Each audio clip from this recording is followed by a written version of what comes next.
Okay, so for number 5 here, guys, we have nitrogen trihydride. Okay, so molecular compounds, NH3, reacts with oxygen. What do I have to remember about oxygen?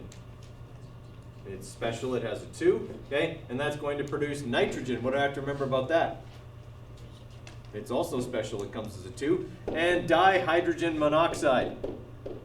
That's the water, okay? All right, what kind of reaction am I looking at there?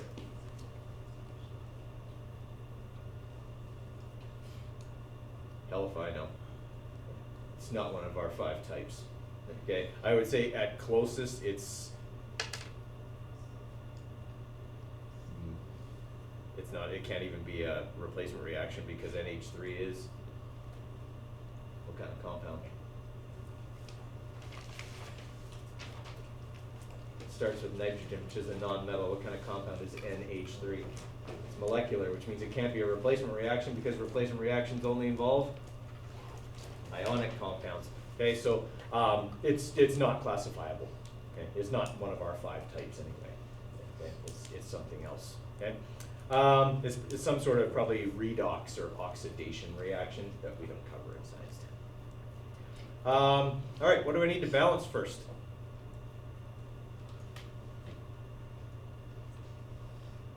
Hydrogen, yeah, it's our biggest number, right? That's our rule, works most of the time.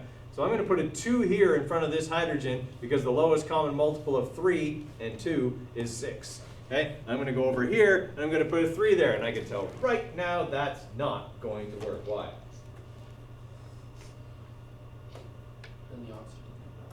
Then the oxygens are balanced, and I've got an odd number of them on one side and an even number on the other. What's the fastest way to make an odd number even?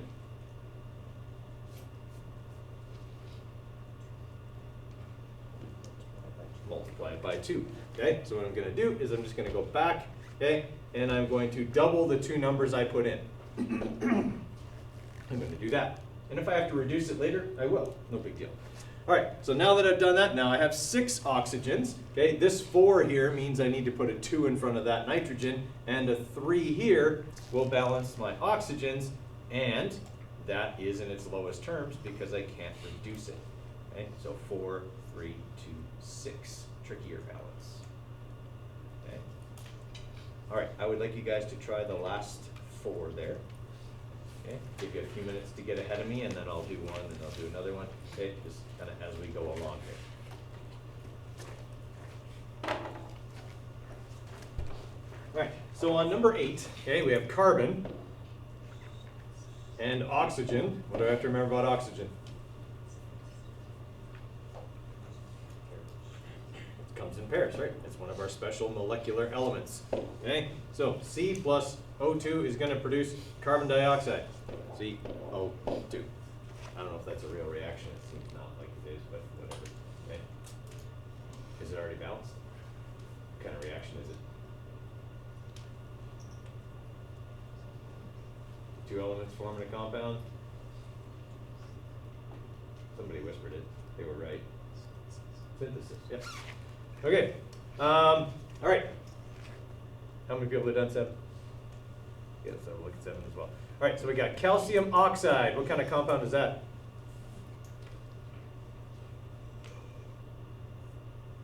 Boy, is it ever Monday. It's ionic, yeah. It's a metal and a non-metal. All right, so I got calcium, which is a 2+. Oxygen, which is a 2-, so that already cancels out. CaO is my formula for calcium oxide. Reacts with magnesium chloride, MgCl. This is a 2+, this is a 1-, drop and swap. We got MgCl2 is going to produce magnesium oxide. I feel like we did this one. Okay. This is a 2+, this is a -2, okay, and calcium chloride, CaCl +2 -1, CaCl2. Okay, there's my reaction. Is it balanced? It is. What kind of reaction is it? Double replacement. Yep. Okay, how many people have done 8? Okay, let's look at 8. Hydrogen iodide. Okay, so hydrogen's listed first, so it acts as a metal. This is an ionic compound. It's a +1.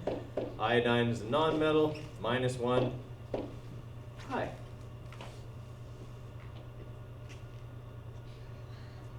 okay, is reacting with oxygen, O2. Okay, and it's going to produce iodine. What do I have to remember about iodine? One of the special elements, and water. Okay, so now I got to balance this. I would say we could start with iodine, but I feel like that's not going to work. I'm better off to start with oxygen. Here's a little, let's say, addendum to that start with the biggest number rule. If you have the same number on two different elements, balance the one with the bigger charge first. It will have more of an effect on the reaction. Right? This one has a charge of -2. This one has a charge of -1. Start with this one. Okay? So there's a 2 there, so I'm going to put a 2 there. How many hydrogens does that give me? 4. What needs to go here? 4. How many iodines does that give me? Gives me 4. So what needs to go here? 2. Okay, and now that's balanced. How many people have done the last one? Okay, so we'll look at it then. So we got magnesium, Mg, okay, is reacting with nitrogen, which I have to remember is N2, to produce magnesium nitride, which is an ionic compound. So I have to remember to drop and swap it. Okay, so that's going to be Mg3, N2. All right, biggest number is 3. Looks good. Okay, what kind of reaction is that? Synthesis, yeah. Okay. The first couple we did were pretty straightforward. Okay, but once we started having all the drops and swaps that we had to do within the reactions, is it easy to make one small mistake that affects the whole thing? It's really easy to make a simple mistake that will affect everything going forward. So you do have to be pretty careful when you are writing out replacement reactions especially, okay, because they're the ones that can get messed up the most. All right, we need to look at how we will do this. This is the next step. Now I give you only the reactants, and you need to predict what the products will be. Okay, now I just thought like a few people's eyes got like biggest saucers there for a second. Okay, it's okay. It's actually not that different from what we're already doing. Every one of the 5 reaction types we've gone over starts with a different reactant pattern. So we can actually identify the type of reaction just from the reactants. We don't need the whole reaction to figure it out. Okay? Since we know what that reaction's pattern is, it's really not that hard to figure out what the products of that reaction will be. Okay? So if I want to predict the products of a reaction, the first thing I have to do is figure out what reaction type is occurring. From that, I use the pattern to write the products. Then I drop and swap any ionic compounds, check for any special elements, and then I balance. Okay? It's 5 steps. It's pretty straightforward stuff. So let's try the first one here. So I have magnesium, which is an element, reacting with iodine, which is an element. What kind of reaction starts with just 2 elements? Synthesis. Okay. In a synthesis reaction, the pattern is that 2 elements combine to form a single compound. All right, when these 2 things combine to form a compound, I have a metal, magnesium, and a non-metal, iodine. So what kind of compound is that?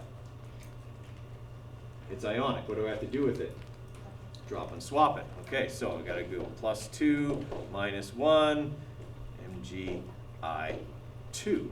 All right, well, I just predicted so I identified the reaction type, used the pattern to predict the product, swapped and dropped to an ionic compound. What's left? Balance it. Yeah, I mean, I can check for special elements, but I don't have to because there weren't any, at least that I made. Okay, so I don't need to worry about that. So I just need to balance. Okay, done. Because it's already balanced. right? So as long as we know our reaction patterns and our reaction types, this really isn't much different than what we were doing before, okay? Okay, try that. Give you a couple minutes on that.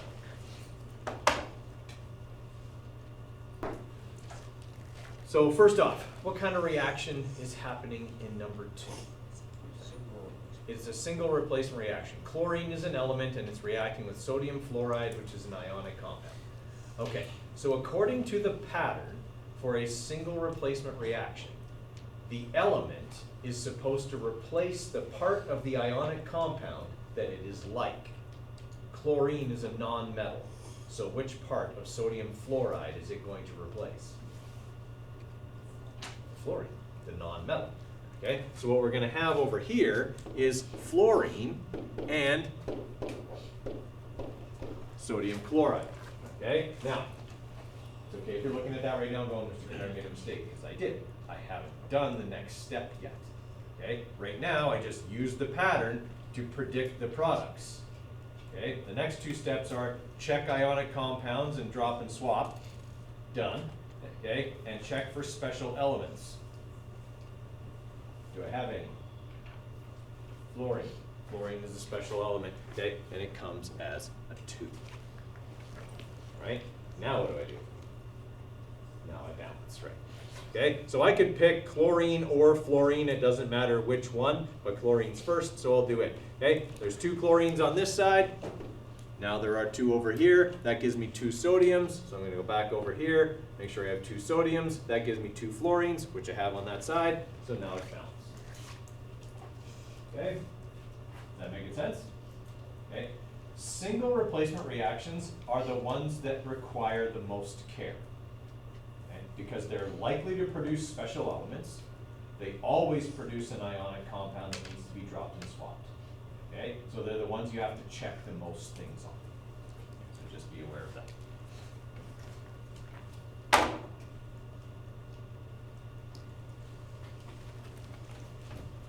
Okay, let's have you try the next 2 there. What kind of reaction is number 3? It's a combustion reaction. Okay, anytime we have carbon and hydrogen reacting with oxygen, okay, we have something burning in the presence of oxygen.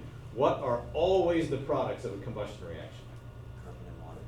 Carbon dioxide and water, right? Okay, so that's not something you ever have to figure out. It's just something you have to memorize. Okay, always the products of a combustion reaction are those 2 things. All right, so we've identified the type, we've predicted the products, there's no dropping and swapping to do, there are no special elements to check for. What do I do now? Balance, yeah. Do I need both balancing rules? I do. I need the rule of 2, because 2 is an even number, okay? And I have to balance alphabetically always. So I'm going to start with a 2. So I've got how many carbons here? 4. Okay, so I'm going to put a 4 here. Okay, 2 times 6 is 12. 6 times 2 is 12. Okay, and then I've got to balance my oxygen. So I have 6 oxygens here in the water, plus another 8 oxygens here in the carbon dioxide for a total of 14. 7 times 2 is 14. Okay. Everybody all right with that one? Okay, how many people have done number 4? Okay. What kind of reaction is number 4? Decomposition, right? I mean, it has only one reactant, right? The only thing it can do is break down. It's got nothing else to react with. Okay, so it's going to break down into its 2 elements. All right, so it's made up of sulfur and it's made up of haven't done that yet. Okay, and oxygen. Okay, so I identified the type. I used the pattern to predict the products. There aren't any drops and swaps because there's no ionic compounds. I need to check for special element. Do I have any? Yes. Both. How special is sulfur? 8, yeah, it's the most specialist of all of the specials. Okay, so it is 8, and this is 2. All right, well, what should I balance first? Probably the sulfur, yeah. Okay, there's 8 over here. What do I need to multiply 2 by to get 8? 4. All right, when I do that, it gives me 12 oxygens. So what needs to go in front of this?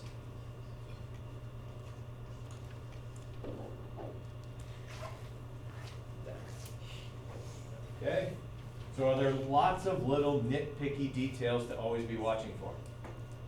Okay, we've done 4 of these now. Every time I've gone through one of these, have I quoted the steps in order? Guys, I've been doing this longer than you've been alive, and I still do that when I do it myself. Okay, I still say those steps to myself each time so I don't miss it. Okay, so there's no shame in doing that. I'm not ashamed of doing it anyway. Okay, like I just make sure okay, what's the reaction type? All right, I did that. What's the pattern say? Okay, I did that. Did I check for ionic compounds? Did I check for specials? Did I balance? And I never forget to do anything. Doesn't mean I always do it right, but at least it means I don't forget to do it.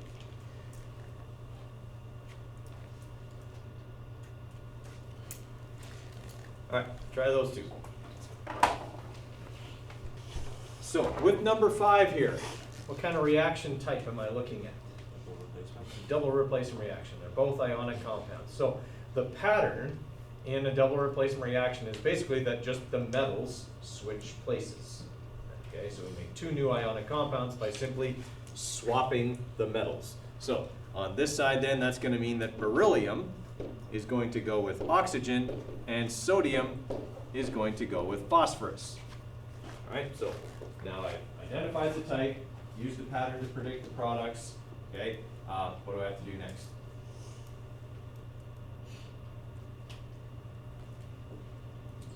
Drop and swap. Yeah, I got 2 ionic compounds there.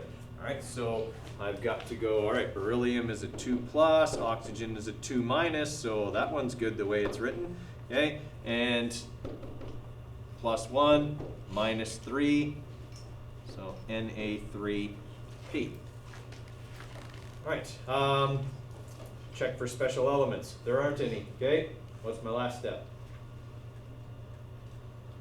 Balance. Okay, biggest number is 3, and I've got it in 2 different elements, sodium and beryllium, but beryllium is a +2, sodium's only a +1, so I'm going to start with beryllium because it'll have a bigger effect.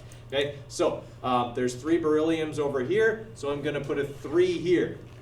When I put that 3 there, it gives me how many oxygen? 3. Okay, so now I got to go back over here and make sure I have 3 oxygen. When I do that, it gives me 6 sodium. So I'm going to need to put a 2 here to balance my sodium. 2 times 3 is 6. That gives me 2 phosphorus, which is exactly what I have over here. And now it's balanced. Okay.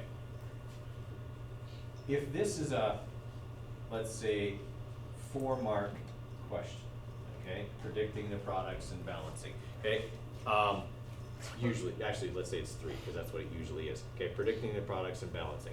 So if this was written out in words for you, you would get a mark for writing out your reactants in formula form. Okay, you would get 1 mark for writing out your products correctly, and 1 mark for balancing the equation. Okay, when you're predicting products, you don't actually get a mark for the reaction type because it's something you have to do in order to get it right. Okay, so that would be your 3 marks. Now, if I forget to drop and swap one of those products, what am I going to get out of 3?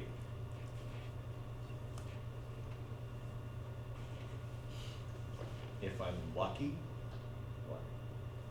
And that's only if I got the products right. Or sorry, the reactants right. Okay, so if this is written out in words, which they're often going to be, I'll have to do the products, or sorry, the reactants for 1 mark, dropped and swapped. The products for 1 mark, dropped and swapped, special elements, whatever, and 1 mark for the balancer.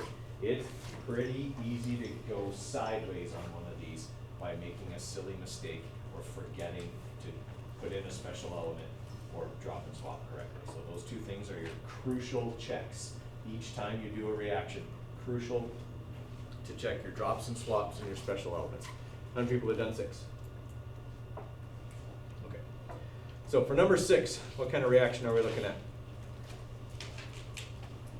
Single replacement. Single replacement. Magnesium is an element by itself. It's reacting with lithium nitride, which is an ionic compound. So single replacement reaction. What kind of element is magnesium? Metal or non-metal? Metal. It's metal. All right, so it's got to replace the metal part of the ionic compound, which is lithium. So lithium is going to end up by itself. Magnesium is going to end up with nitrogen. Okay, so in a single replacement reaction, it requires the most care. It's possibly going to produce special elements. It's always going to produce an ionic compound. Are there any special elements? There are not. Lithium is a metal. Okay, hydrogen is the only metal that comes as a group. What do I have to do with the other thing? Drop and swap. All right, it's an ionic compound. So this is a -3, this is a +2, Mg3, N2. Okay, so now I've got to balance. I would say it's probably not a bad idea, since I've got 2 3s there, okay, to start with magnesium, because it's a 2+ and lithium's only a 1+. If I start with lithium, I'll have to start over. All right, so I'm going to take the 3 that's on magnesium, I'm going to put it here. There's a 2 on the nitrogen on the product side, so I'm going to put a 2 here to balance it. That gives me 6 lithiums, 6 there. A balanced reaction. Okay? So, is this predicting? Is it a whole lot harder than what we did last week? Not really. You just have to know your reaction types well enough to identify. That's the only difference. Okay? The rest of balancing is the same, writing formulas is the same. Okay? All of that, nothing really changes. All right. Try those 2. They're the last 2, and then we're going to look at some pre-lab stuff for tomorrow. Okay, so on number 7, okay, I only have 1 reactant. So what kind of reaction type is that? It's a decomposition reaction. So it's going to break down, according to the pattern, into its 2 elements, phosphorus and chlorine. Okay, are either of those special? Yeah, they're both special. Okay, B4, Cl2. All right, there aren't any ionic compounds, so I don't have to do any dropping and swapping. I just need to balance the whole reaction. 4 is my largest number, so I'll start with that. Okay, I'm going to need to put a 2 here to balance my phosphorus. When I do that, it gives me 2 times 3 is 6 chlorines, so a 3 here gives me 6 chlorines, and now my reaction is done. Okay, questions on that one? Okay, some people have done 8. Okay, what kind of reaction is 8? It's a combustion reaction. All right, what are always the products of a combustion reaction? Carbon dioxide and water. Okay, there are no ionic compounds, so there's no dropping and swapping to check. There are no special elements, so there's nothing to check there. I just need to balance. All right, do I need both rules here? I do not. 7 is an odd number, so I don't need the rule of 2. Okay, so there's 7 carbons here. Now there are 7 carbons on that side. Now balancing alphabetically, hydrogen, there's 16 over here. 8 times 2 is 16. Okay, now I'll balance the oxygens. 8 times 1 oxygens is 8, plus 7 times 2 is 14 more, so that's a total of 22 oxygens on the product side. 11 times 2 is 22. Okay, is that making some sense? That's what we'll be working on Wednesday, because tomorrow we're going to do a lab. So, I need everybody to come up front here and grab a Chrome. Okay, so once you get signed in, guys, please open up the reactions lab, which is in both the stream and the coursework tab. Okay, and same as before, you will find in there a PDF document, which is the lab sheet. It's got the procedure and all that. You'll want to have that open tomorrow in the lab on your phone. Okay, and there's a Google Doc. That's what you'll want to have open right now, because we're going to do some of the pre-lab stuff. Okay, don't worry about this video here. Okay, that's the observations. That's a recording of me doing the lab. Okay, you don't need that, because tomorrow you're going to be here and you're going to be doing the lab in person. If you need to check anything, that's what you use it for. Or if you're not here when we do the lab, then you watch the observations video instead. Okay, so everyone needs to have their Google Doc lab report template open. Okay, and we're going to start working through the problem, design, hypothesis, and this initiating and planning here, where we're going to predict, or try to predict, some of the reactions that will happen tomorrow. Okay? So the purpose of this lab is for us to investigate the signs of a chemical change, okay? And to see if what Dalton says about what happens in a chemical reaction is true, that atoms can be separated, joined, or rearranged, and we'll see what that looks like, okay?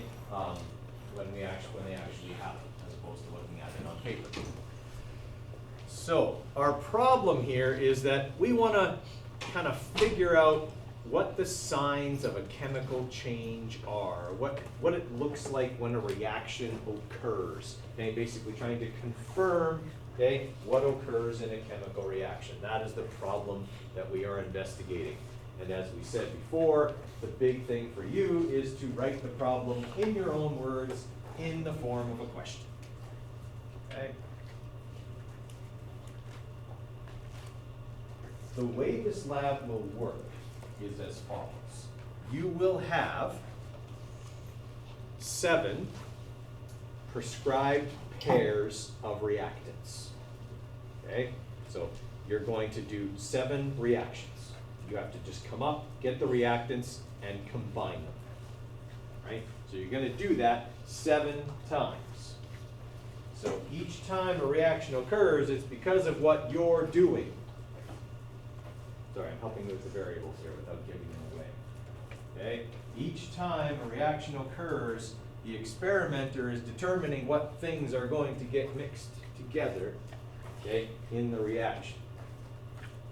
Sometimes we call that like a manipulation or something. Subtle, right? Okay. Okay. Remember that our responding variable is always whatever it is we're trying to observe or record, okay, things like that. So every time something is mixed, what are you looking for? Okay? What are you trying to observe? Thinking back to the problem being the signs of a chemical reaction.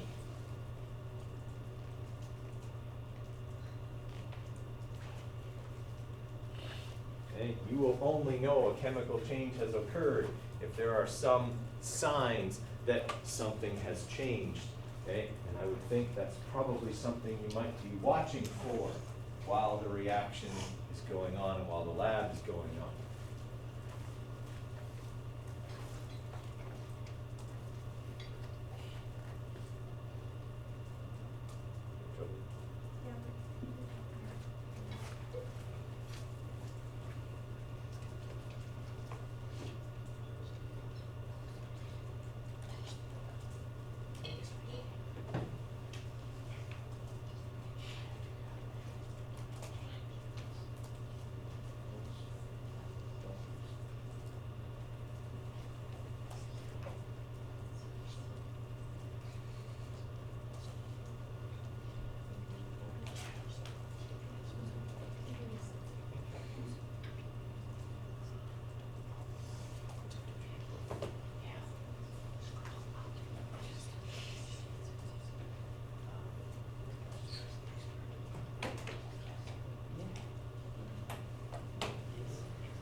Okay, so controlled variables. How many controlled variables do you need? 3. Okay, remember that for all of your variables, you need to identify and explain, okay, which I kind of did for the first 2 already. Okay, so if you were listening, you caught that. Okay, you need 3 controlled variables. In your explanation, you need to tell me how they're being controlled and why they're being controlled. In other words, what effect might they have on the experiment if they weren't? Okay? Some of the controlled variables from your first lab can be used here. We are, after all, performing the lab in the same place. Okay? And it is about chemical compounds and things like that, so some of the things you needed to control in the first lab are also going to need to be controlled in this lab. Okay? When we do this, okay, we're going to be much more careful, let's say, than in the first lab about the amount of everything that we are going to use. Okay, there will be eyedroppers in each of the solutions, you will use exactly one eyedropper, okay, of material for each one of the things, okay, unless I tell you otherwise. And then you'll also have the scopula for any dry things, and you'll use one scoop. So we'll be much more careful. So,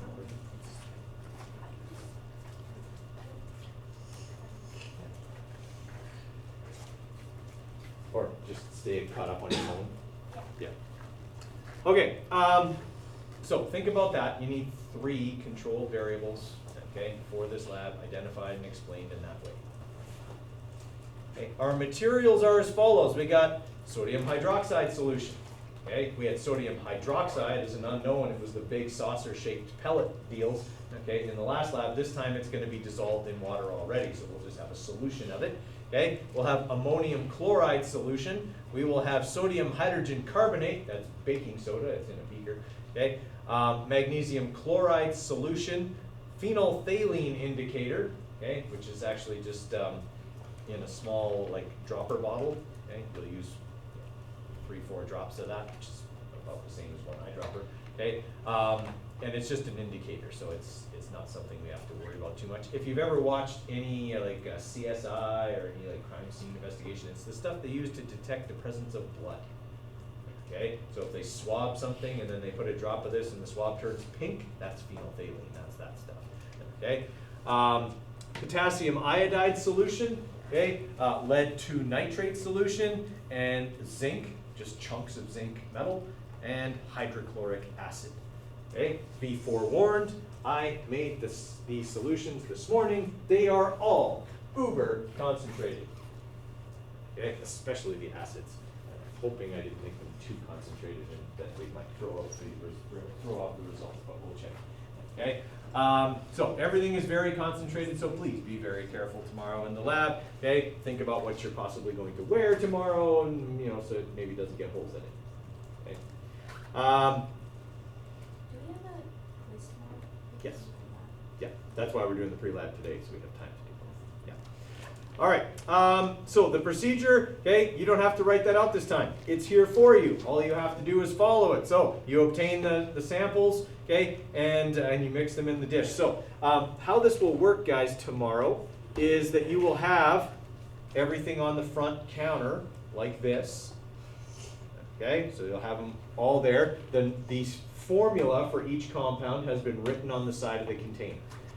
Okay, you will do the reactions in a watch glass. Okay, the watch glass is about this big around. It looks like a giant contact lens. Okay, that means that you'll be able to see it more clearly and not have one of the sources of error from the first lab, which was accidental contamination, because you won't have to worry about having all of them in the same place and possibly spilling in each dish. It'll always be separate. Okay? After each reaction, you'll take it over to the waste bucket, rinse it with the wash bottle, okay? Dry it off, and do the next one. Okay? Everybody with me there? All right, what are some things we should probably watch for in our procedure? Like, what are some things we should watch for as signs of a reaction? We should look for a precipitate being formed. What else? Devin? Color change. Temperature change. Okay? What's another one? Bubbles forming, yeah, a gas being evolved. Sometimes we don't necessarily see the bubbles when a gas is formed, but one forms and we can smell it. Okay, something to watch out for. Okay, because we do have, spoiler alert, one reaction where it will seem, visually at least, like nothing is happening, and then your eyes will start to water. Okay, I think it will because I made the solutions uber concentrated, and that smell should be very obvious. Okay, all right. Let's talk about the hypothesis. What 3 words need to go in your hypothesis? If, and then. All right. So the if part, in the if part of your hypothesis, you should probably talk about Dalton's 4th point.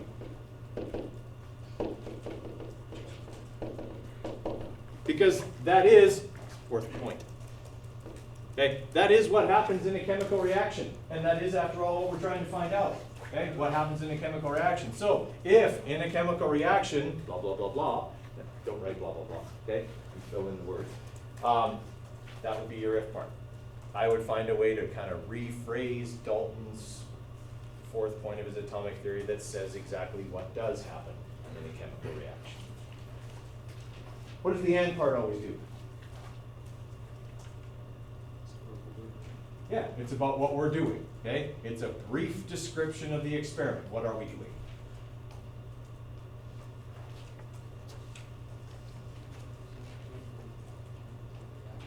We're observing chemical reactions, yeah, okay? And various combinations of chemical compounds are mixed together and the, signs of a reaction are observed, okay? Something like that. Okay? Just a brief description, that is what we're doing. Okay, so in the if part we're saying, if this is what a reaction is, and we cause chemical reactions to happen, then the then part should tell me, how will you know if a reaction happened? And did we just talk about the signs of a chemical reaction not 2 minutes ago? Right? That's what should be in the then part. Okay? Then, when a reaction occurs, the following, you tell me. Okay, what are you going to see? What are the signs? That's what the then part is supposed to say. Okay, what are you going to observe in that case?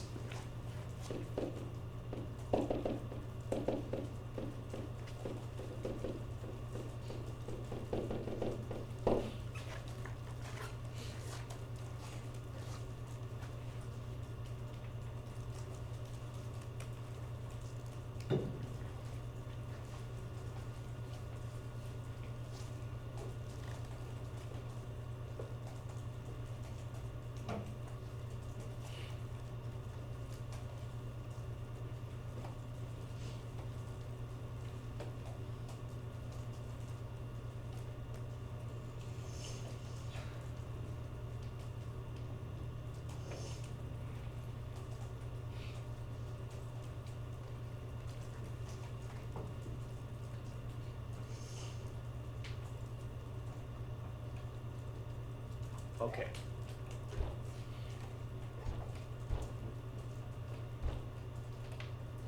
So you have a chart, okay, an initiating and planning chart in your Google Doc, okay? That would be right here, right? That's where you need to be working right now.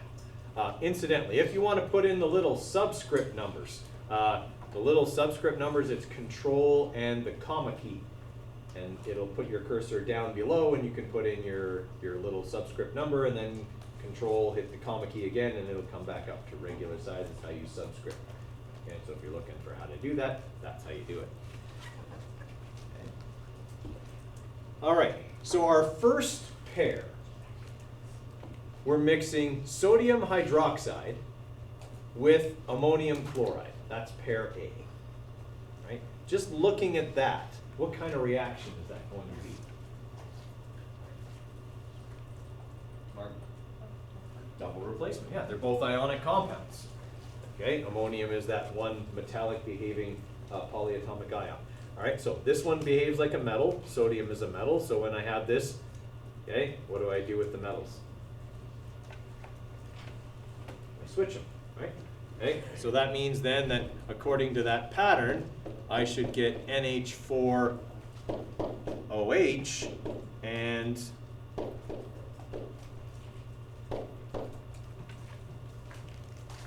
that. Okay. Okay. Does that mean that's exactly what's going to happen tomorrow? Well, there's a good chance we're right, there's a good chance we're wrong. When we predict these reactions don't always go according to the perfectly set 5 things that we have.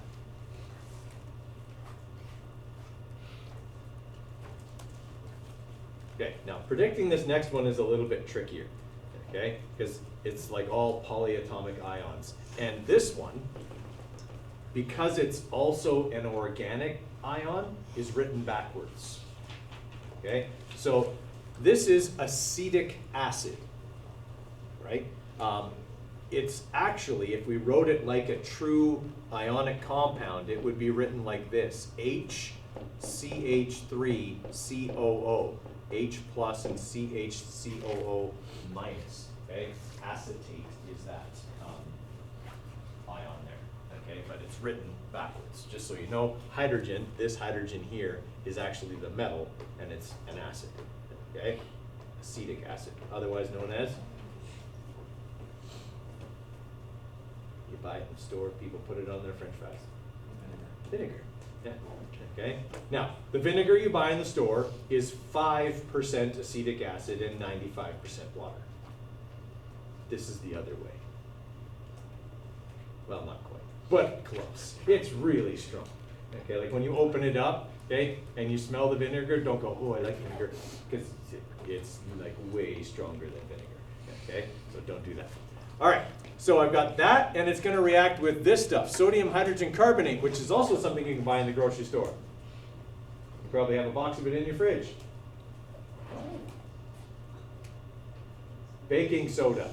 Okay, so this is like that grade 5 lab you did where you mix vinegar and baking soda and it made carbon dioxide gas and it put out the candle or whatever. Okay, except that this isn't vinegar and baking soda. This is lab grade. Okay, way more concentrated, so it'd be a bit more intense. Okay, but what did it do when you mixed vinegar and baking soda? You can make a volcano out of it. Bubbles and fizzes and carries on and does all of that. Okay, so according to this though, this is an ionic compound and this is an ionic compound.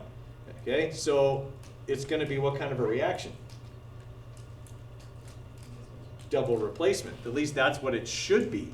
Okay, so sodium and hydrogen are going to switch places. So I'm going to have sodium acetate, which incidentally is the stuff they use to flavor salt and vinegar chips, because it's salty and tastes like vinegar.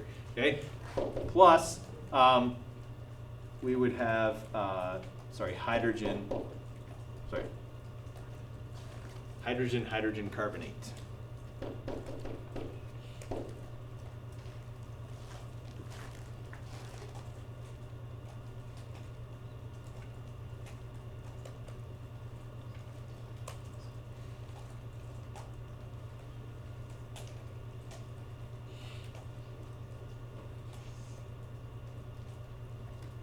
Okay, why didn't I go back and balance any of these?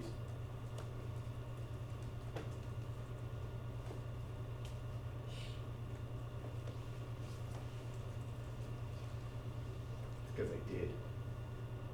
They were already balanced. And each one of them was already balanced when we were finished. Now, when you were in grade 5 and you mixed vinegar and baking soda, it bubbled and fizzed, which means what did it produce? A gas. Are either of those two compounds that we just predicted a gas? They're not. They're both ionic compounds. Ionic compounds are not going to be gases at room temperature. So that prediction is likely wrong, and that's okay. Right? We'll look at it tomorrow and fix it. Okay, after we've done the lab.